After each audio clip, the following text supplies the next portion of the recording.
Hey everybody, this is Andy Abramson. Welcome to Journey to the Table, episode number 2. I'm with my beautiful wife, Jenn. How you doing today, Jenn? Good.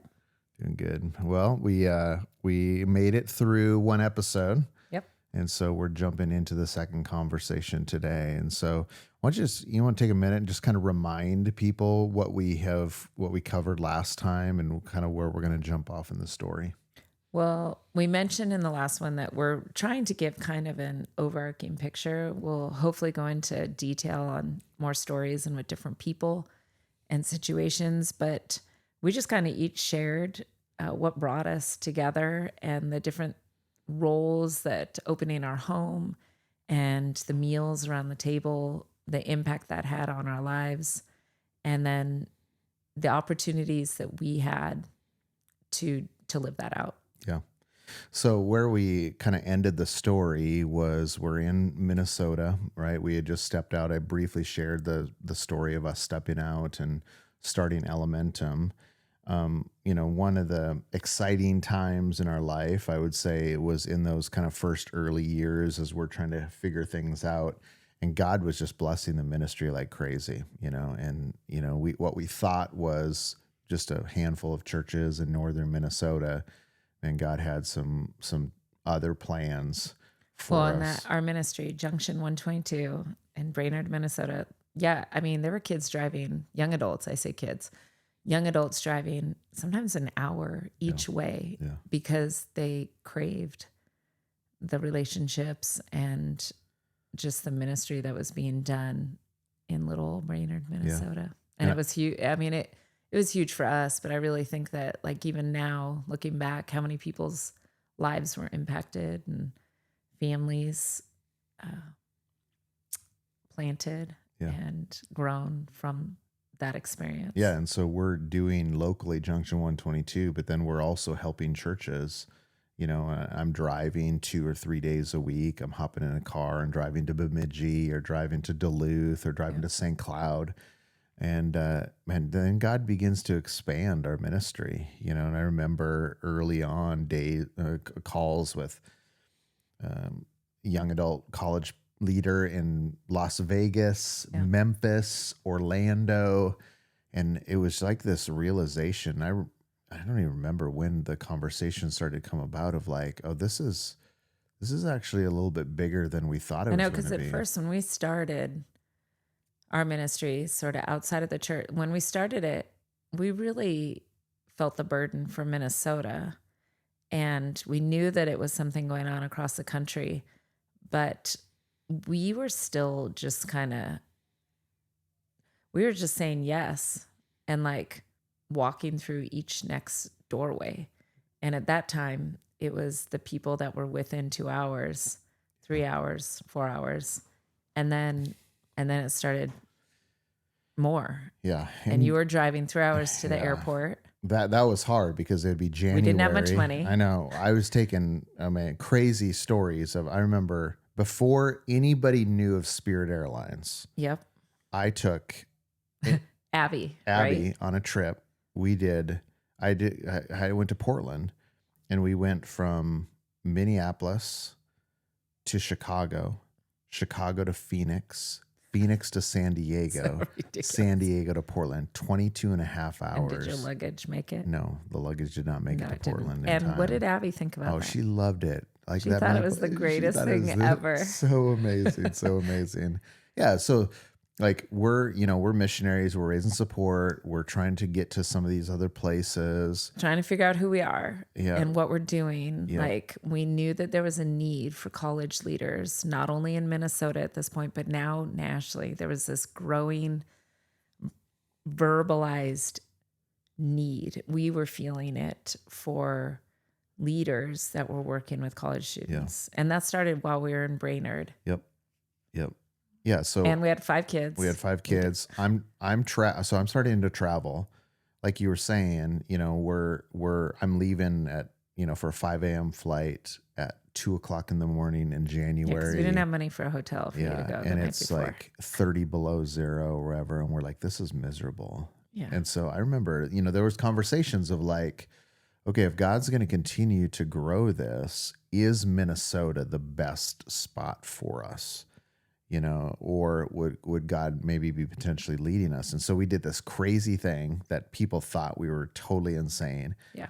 We packed up our 5 kids, and I think it was 35 days on the road, It was something like close to that. that. Yeah, 37 or something like that. It was a lot of days on the road. And we went from Minneapolis or kind of Minnesota over to Seattle, Yep.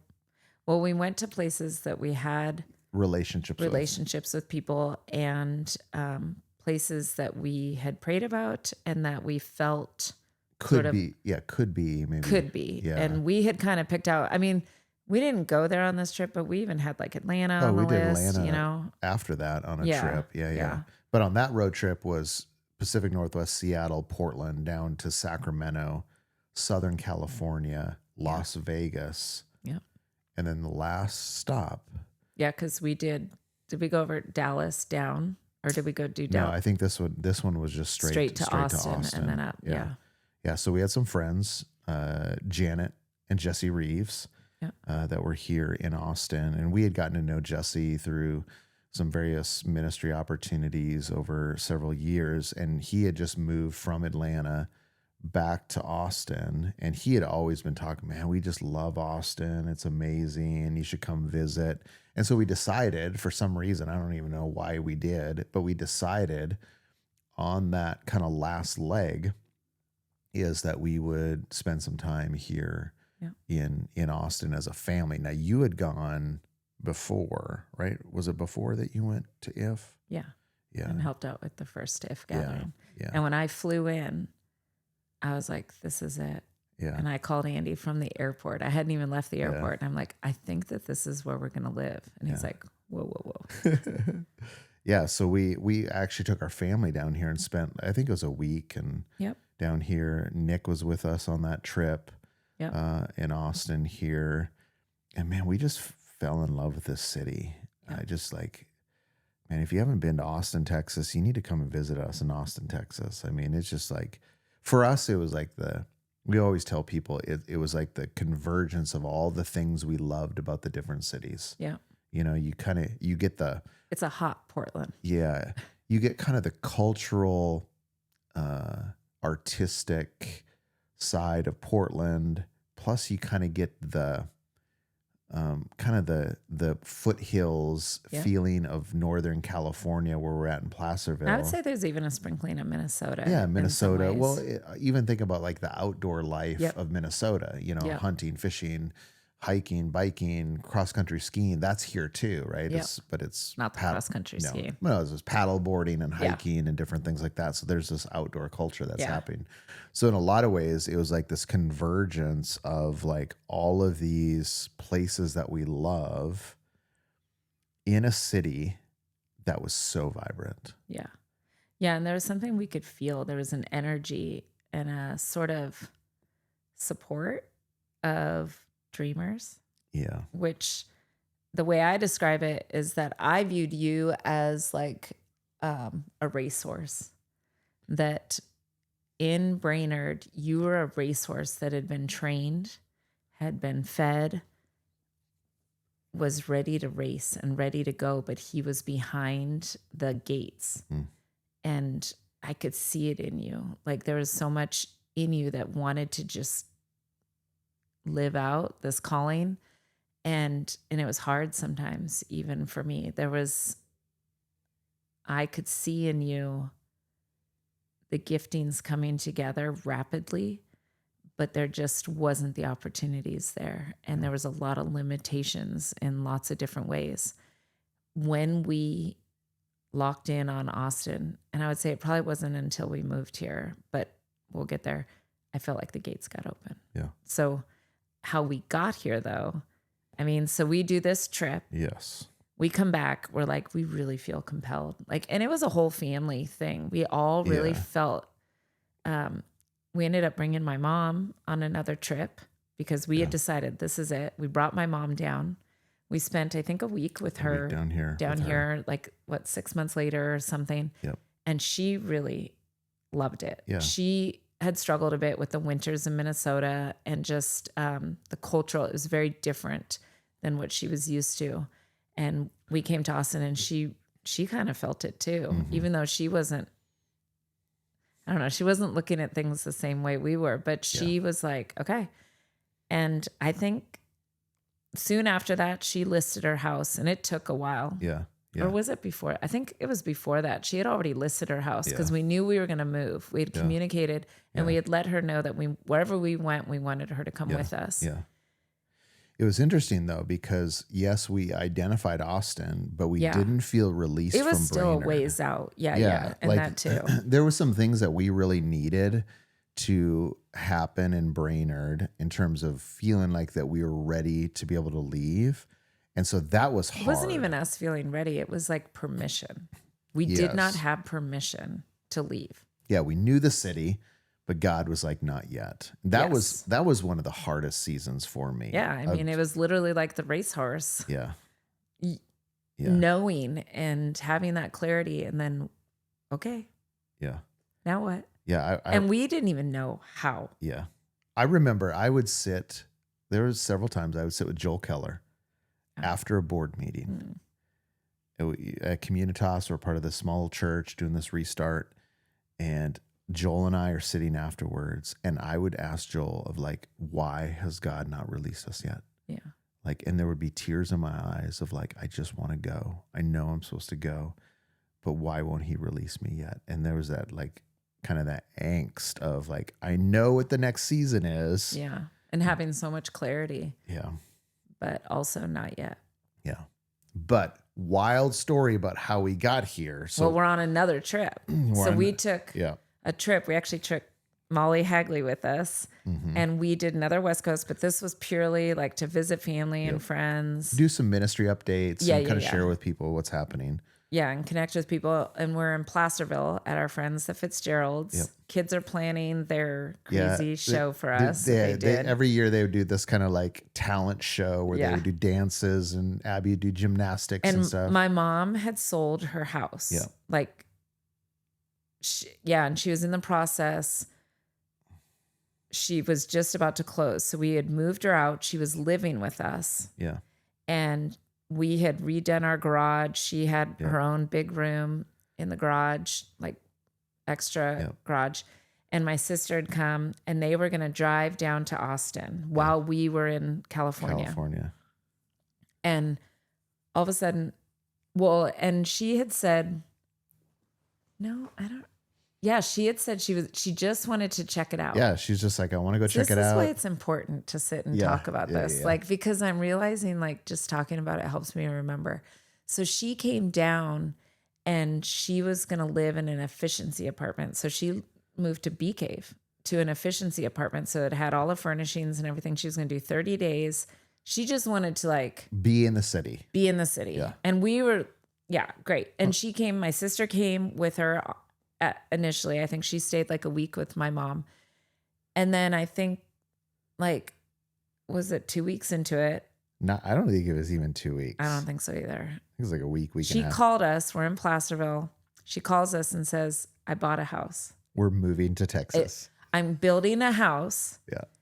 Here, I'll send you. She didn't even send. She didn't know how to send us anything. She just told us the plan. She gave us the information. So I remember being in Placerville looking up, what is this house going to look like? And she's like, I put a down payment. It's going to be built. It'll be ready next May. Yeah. May of 2017. And we like hung up and we're like, what? What just happened? And that was summer, like July, August, 2016. Yeah. That happened. Yeah. Yeah. And then, and it was interesting because there was a convergence that happened because God was actually doing some things where we felt like the ministry was able to now kind of move. I think almost at the exact same time, like getting back from that trip, there was permission. Yeah. And it was well enough before, so we were able to communicate with people, that we were going to make this move, which was a big deal because we'd been in Brainerd for 10 years. We have some really incredible relationships in Brainerd, and but we knew it was time. Yeah. And which was wild though, because Austin was always on the radar, but we're like, we don't make enough money Yeah. to live in Austin. Yeah. And my mom, which is a note, my mom had, and when my stepdad had passed away, she blessed us because we had never asked for anything over the years. And so she actually paid off our house when we stepped out, when we decided to go full on for ministry. We became support raised. My mom, not knowing anything, Yeah. came to us and said, I want to pay off your house. And that happened. Remember, that was right when we found out we were pregnant with Drew. Yeah. Like all these things happened. So Andy decides to step down from full-time paid church ministry Yeah. to be a support raised missionary for college leaders that don't even know they need him yet.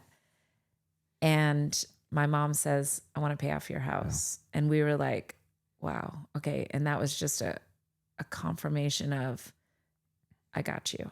Mm-hmm. And that was really huge for us because it was scary, Yeah. very scary. And then now my mom's like, I'm going to pay for this house. You guys will be able to sell. Yep. You'll be able to put that money towards ministry. We were able to pay off some stuff.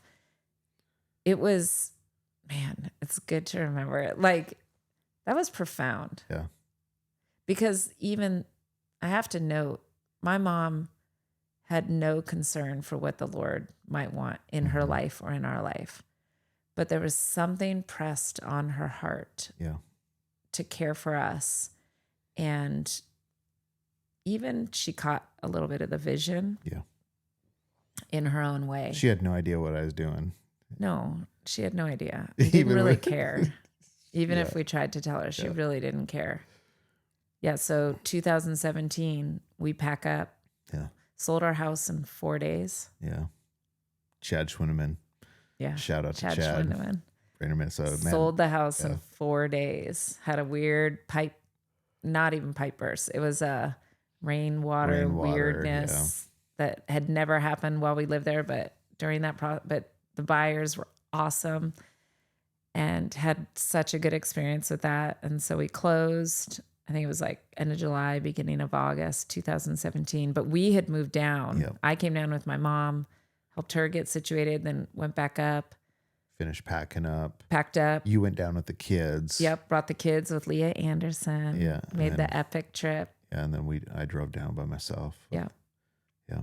And we became full-time Texas residents June. Yeah. June of 2017. Had to pop back up there, fix the drywall. Yep.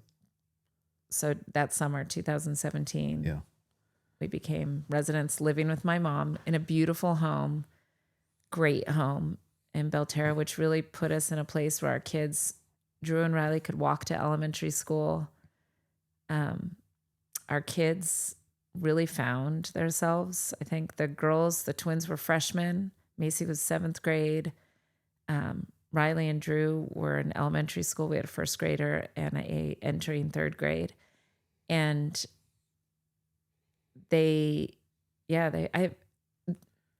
I don't want to like gloss over this because there were some hard things, but at the same time, like there were some opportunities and things where I see who they are now and I see how important that move and the opportunities that were provided to them from the community here in Austin and Dripping Springs, Texas. Yeah. Yeah. So we're living with your mom, and it was hard. It was hard. We can go into that maybe There's a full episode of how hard that was and just the ups and downs of that. But it was God used it, right? Yep. God used it as a way to get us down here and in her and us loving her. And I think for her, even some of the hard things too, like watching how your parents came in and loved on us. Yeah. That was really a challenge for her. But how my kids loved her, I think was important. Yeah. Yeah. Well, then January, we'll fast forward a little bit. Ministry's growing. January of 2021. Yeah. I'm at a board meeting for Elementum, and the board grants me a sabbatical. Yeah. Right. So they're like, we've been going hard at that point for 11 years, really hard, raising support, difficulty building a ministry. They're like, hey, why don't you take some time and just kind of rest? And I was really excited about that sabbatical of just like, I was going in knowing I was super tired, Yeah. knowing that, but I also recognized that we're kind of pivoting into a new season of ministry. And my prayer was, God, give me a vision. Yeah. Like, give me a new vision. Give me a fresh vision for a new season of Elementum. So And family, we really wanted yeah, like to kind of pull aside and be able to refresh. yeah. And so I was super excited about that, we were making In that plans. January, that's when my mom went to Egypt, Yeah. and she flew back. She went Egypt, London, New York, back home. And I'm pretty sure she came home with COVID Yeah. Yeah. She did before it was a thing. before it was a thing. She was on one of the first Yeah. Yeah. flights. Yeah. So we go into that summer. Now, your mom had kind of had a little bit of health issues. Was it started in December of 2020, Well, January, kind of January, kind of that. I think it was December one time and then a little bit in the she spring. passed out, Yeah. and we didn't know why. And then at that point, I think that they started to recognize there might be a heart issue, but they didn't feel a real burden to Yeah. do anything. And she began the process of the 2 shots for the COVID vaccine. She was really afraid. We saw a lot during those few months. My mom really embraced like the fear, Mm. and it was really hard to watch. And even I sat with her for her second shot with the vaccine, and she looked at me and said, "This might be it." Mm. I will never forget that. Yeah. Yeah. So we go into the summer. You're coaching swimming, like you've done for several years in a row. I am. Girls are graduating. Brooke and Abby are Yep. graduating high school. It's a big Girls deal. just graduated from high school. That end of May, beginning of June. June 1st, I start my sabbatical. Well, before even in that, my mom, we couldn't tell if it was depression Yeah. or she wasn't there. She was off, Mm-hmm. and it was getting hard to ignore it. She ended up having a pacemaker placed because they did discover that her heart wasn't pumping on rhythm. Yeah. And so she needed a pacemaker. So that was the end of May. And she just really didn't recover Yeah. from that either. Yeah. Well, why don't you share that story, because that was when we look at summer of 2021, that's the story. Yeah. So did you start your sabbatical? June, Yeah. I started my sabbatical. And my mom, I want to sit and remember all the details. I have it written down, but my mom passed out and I caught her. I had helped her. Because there's 2 different incidences. I was helping her get into the shower and she just toppled over, and I barely caught her like by her. She had a nightgown on and was able to like lower her to the ground. So we called ambulance and they took her in, and she didn't want, and it was like with COVID, things had like kind of a little bit ramped up, not crazy, but they did here in Texas. So there were limitations. We couldn't go in. She was like, it's fine. They're going to check me out. And so she went in. She ended up staying like 2 nights in the hospital. I didn't get any information from the doctors or nurses. She didn't really communicate anything. I remember going and picking her up and her being very, very weak. And we took her home. She's like, I just want to get home. I just want to get home. And so we brought her home. And then I found out that there was a nurse coming and that they had deemed her health severe enough. I still don't know the full details, to send a nurse to our house to check on her.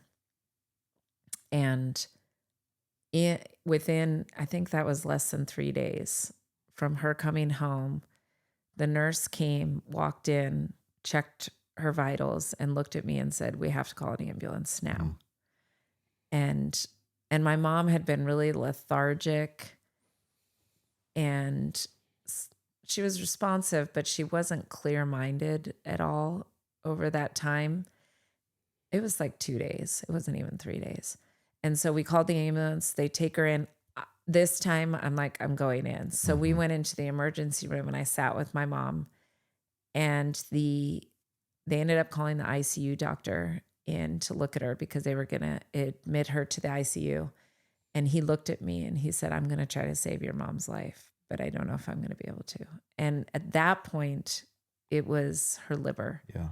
had And that was the first time completely that stopped, somebody said something like that. Like which at that point, it was like, yeah, heart, she's maybe fine. whatever. Like it, And then the doctor's like, I'm gonna I try don't to, know if she'll live. I'm gonna try to save her life. And that was like a huge wake up call. Yeah. And so we went up to ICU, which if anybody's experienced the ICU, it's brutal. And we ended up being in there for 20 days. Mm-hmm. And my mom really struggled Yeah. and was very combative. There were a few times they actually had to restrain her. She could not physically get out of the bed, but she tried. And then they actually had to intubate her. They had to sedate her and intubate her. And that was really scary because of all the stuff we had been hearing, like with COVID, that the people that had been intubated, they were not coming back. At one point, it was my birthday. Mm-hmm. So July 10th, we were able to bring the girls in. My mom they had removed the intubation. She was back. She was conscious, but she was not herself. Oh. And I'll say that during this process, I went every day, stayed all day with her. I played music for her. I prayed. It was one of the hardest and darkest times of my life. Yeah. Not one of, it was the hardest. My friend Katie could hear the pain in my voice. She flew down and sat with me and just helped our family. And that was huge. And then they released her from the ICU. There was a hope because they did stabilize her liver, but her kidneys were then at that point not functioning at all. They had done 2 rounds of dialysis, and the dialysis would kind of perk her up a little bit, but they moved us out of ICU into another room, and that room was fabulous. It was upper level, windows. And it's interesting because I've listened to people share about hospice care and stuff since then. And it was during that time that my mom started talking to her husband who had died years before. And she saw her dad, and they were very vivid to her. And she was doing better. She was sort of at peace. Do you remember like sitting with her? We were able to bring the other kids because they were under 18. They couldn't go to the ICU, but they were able to come in and see her. And she was a lot more like peaceful. But while we were there, the kidney doctors came, and that was a weird interaction because one was like, we'll fight for her. We'll keep giving her dialysis. And my mom had said she does not want to be on dialysis. And she did not want to be on dialysis for the rest of her life. And he's like, well, it's a lot of people live that way. And then the other doctor came and kind of told him, we need to be frank. And she looked at me and said, her kidneys are not recovering. And so I had to tell my mom that she was going to die.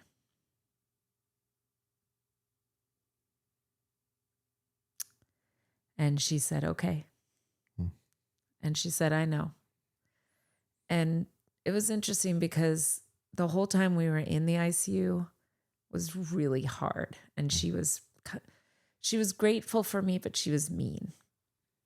And there was a battle that whole time. But by the time we had moved to this other room, there was sort of she had come to terms with it. And I would say that like, even at that point, I didn't know where she stood with Jesus because she had been fighting so much. Nothing had been given like, yeah, wow, like that she had acknowledge that Jesus was Lord. She was fighting. Now we experienced a sort of peace, but they told us that in the process, her entering into hospice, that they were going to they had given her a feeding tube because she wasn't eating, and that they were no longer going to give her dialysis. We didn't know how long anything would take. But then we talked to her. I was able to tell her that she was going to die. I had some peaceful moments with her while she was still verbal. And it was good. And I'm grateful for that, really grateful for that. But then the next day we went in, they had moved her into another room, which was not as nice, but it was still peaceful. And she was unconscious. And she never woke up after that. And I think it was 2 days of just sitting with her and praying with her. And then we sat with her and we knew. We showed up in the morning and the way that her body was shutting down, it was clear to both of us that it was soon. And so they actually had a nurse coming in, and she had been there before, hadn't she? Mm-hmm. Like she was with it, but she left and let us be with her. And then there was a moment while we sat there in this tiny little room that something came over me and you that just let us know she's with me. And I'm very grateful. He didn't have to do that. But I really feel that that was Jesus saying, it's okay. I got her. And she took her last breath. And we got to be there with her. And pray over her. Really appreciate the hospice nurse. Man, they have a high calling. And there were so many things. We were supposed to take a big trip with our family to Disney World. My mom would have been alone. I don't even like thinking about what could have happened. We didn't. Andy was on sabbatical. I had him there with me. He wasn't traveling. That was profound, like the timing of everything. And this was not anything we had even fathomed 3 months earlier, let alone 6 months earlier.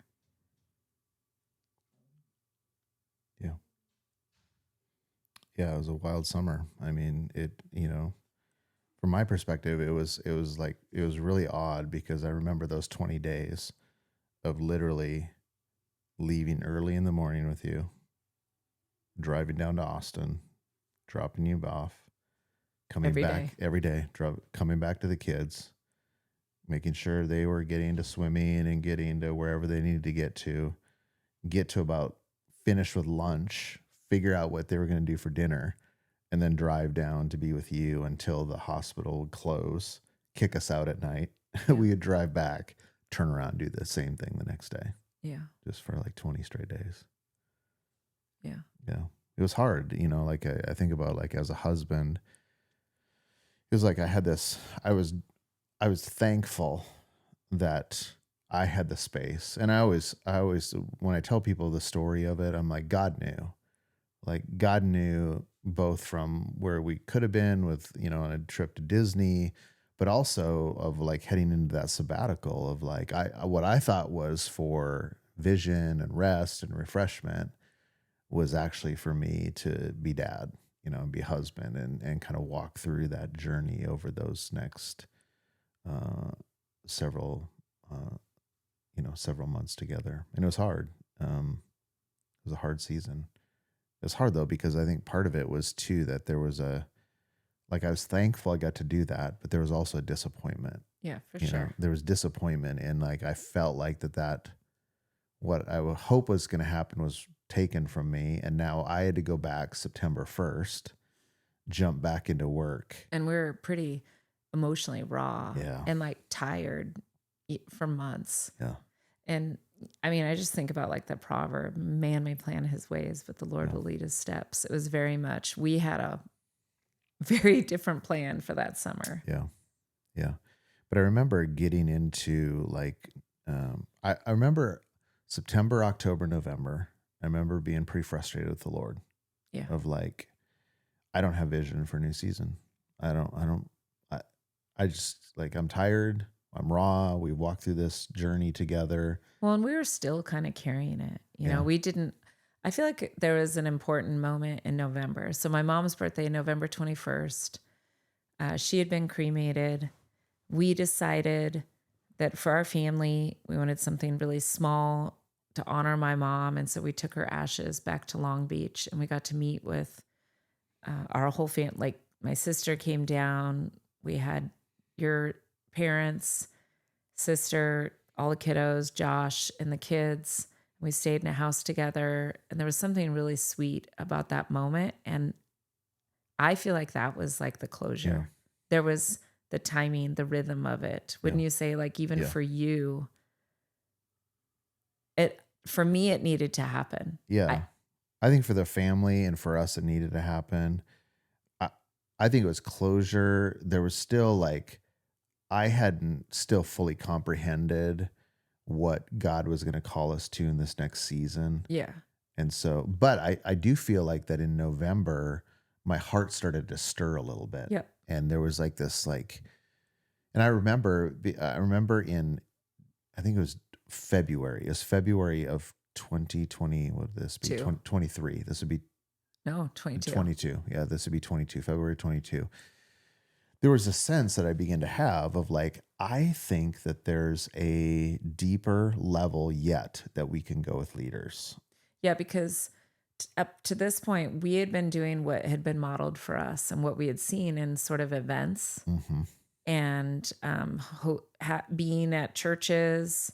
They weren't big. We knew we didn't want to do big events. We wanted it to be a lot more intimate. Yeah. But there was still a sort of classroom teacher feel because that's what we knew. Yep. Then March of 22, I put out an email to our list, some of our people that we're working with, of saying, hey, would anybody want to come to Austin once a quarter? And what if we just like be together in community and have some meals together and work on ministry together and pray together? And at that point, we invited them into our home. It wasn't at a church or anything. Oh, it started out at Austin Stone. Oh, that's right. But we would come over for meals Yes, and different yes. evening stuff. And so in June of 2022, we kicked off our very first leader community for Elementum, and it was a game changer. Yeah. Like it changed everything for us. And every quarter, so we would have these leaders come in, Chris Millar, Chris Cummings, Patrick, others of these guys who come together, and we would just like, we'd work on ministry together and we pray together. And then we'd invite them into our home and we go play pickleball together, and like this very like community that we had not had probably since Junction 122. Yeah. You know? Yeah. In terms of like locally, like we had been doing things from a distance, one-offs, but I think there was a kind of this sense of kind of acceleration of relationship. So that happened in June. We do another one in September. Man, then there was like this, I remember this like question and this conversation that we began to have at the end of 2022 and even into, would this be 2023? Yeah. Right? Of just like, what if we could host these people on property? So, well, yeah.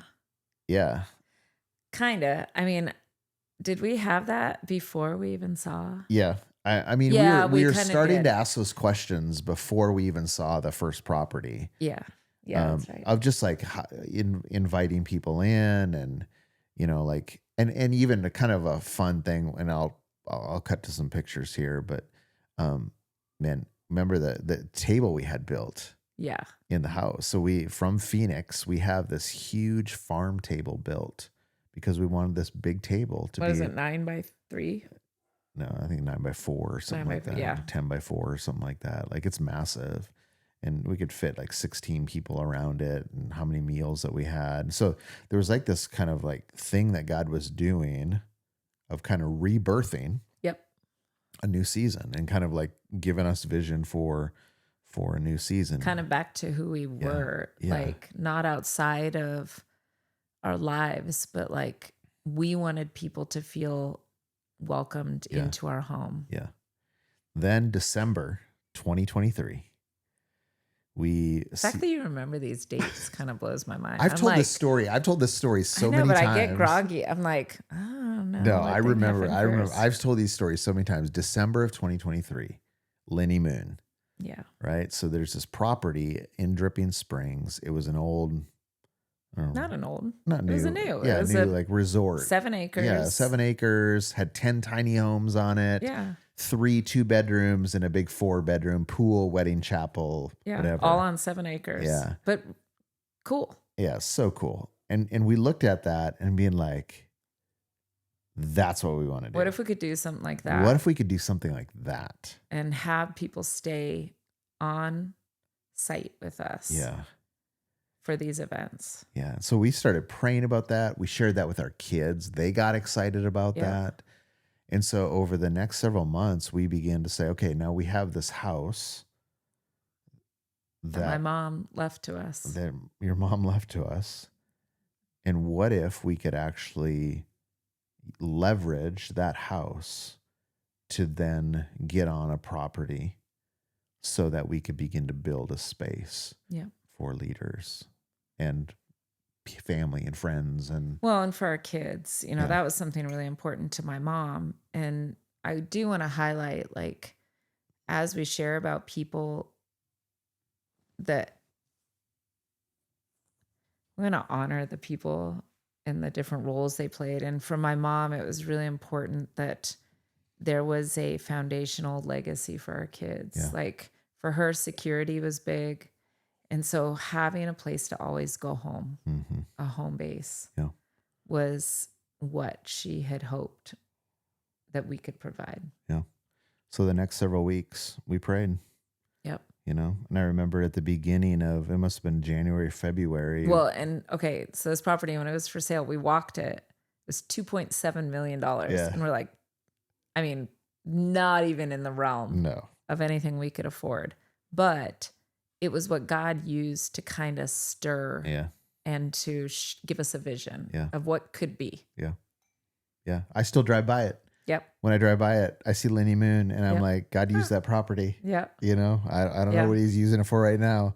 Yeah. But God used that property to stir. And so we brought the kids together and we began to share the vision and the dream, and they got on board, Yeah. and so from there, Well, the next step, yeah, the hard one. yeah, the next step was getting the house ready to Sell. sell. So basically, Because we had finally, because I will say, living with my mom, one of the challenges was that in her depression, because she really did, I think that she had some pretty severe depression, she had declared that it was, she had set boundaries with what we could do. We could not make it our home. Yeah. And so we kind of, in a lot of ways, for a few years, felt like we were tenants in the home Yeah. with my mom. And that was part her struggle and probably like our struggle to communicate well with her through it. So we had started making it our own, and then we're like, oh, we're going to sell it. So then we had to Yeah.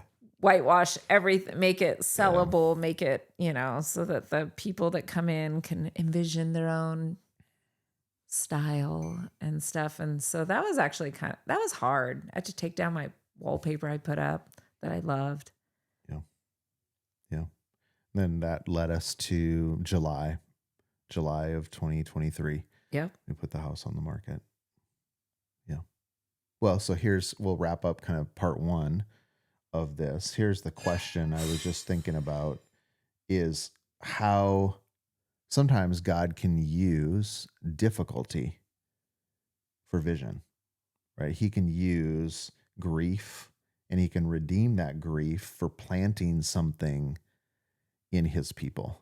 Yeah. And I was just thinking about, even for people who are listening to this, watching this on YouTube, um, don't discount the opportunity and what God can do in grief to actually begin to utilize that. So, any last words? No, I think that, I mean, there's a lot more story, Yeah. and the people that loved us in that season. I do want to spend time. I mean, part of my vision for this time together too is to invite other people in and let them share. Yeah. I let Katie and what she saw. But it's just crazy how you go through life and you plan and it goes sideways and you go, oh man, that's so messed up. And then you get a further on and you go, oh no, that was exactly what Yeah. needed to happen. As hard as it is, Yep. and wouldn't wish it on anyone, like God used Yep. all of that. For sure. So here's what we'll do is we're going to pick up part 2. Part 2 is going to be from house on the market to today. Yeah. Right? Kind of that journey, that crazy journey over those few years. Because if you think about July of 2023, We're in 26. we're in Ugh. 26. So it did not happen quickly. We'll give you a little bit of teaser into part 2 that it did not happen quickly. Yep. There was a long journey and a long road that God took us on in that journey to get us to where we're at to right now. So part 1, hope you enjoyed it. Hope it's encouraging for you. It's challenging for you. It encourages you to take steps of faith. Or if you're walking through a difficult time of grief, know that God can use that and even be planting vision even in your heart right now. So thanks for listening. We'll catch you on the next episode.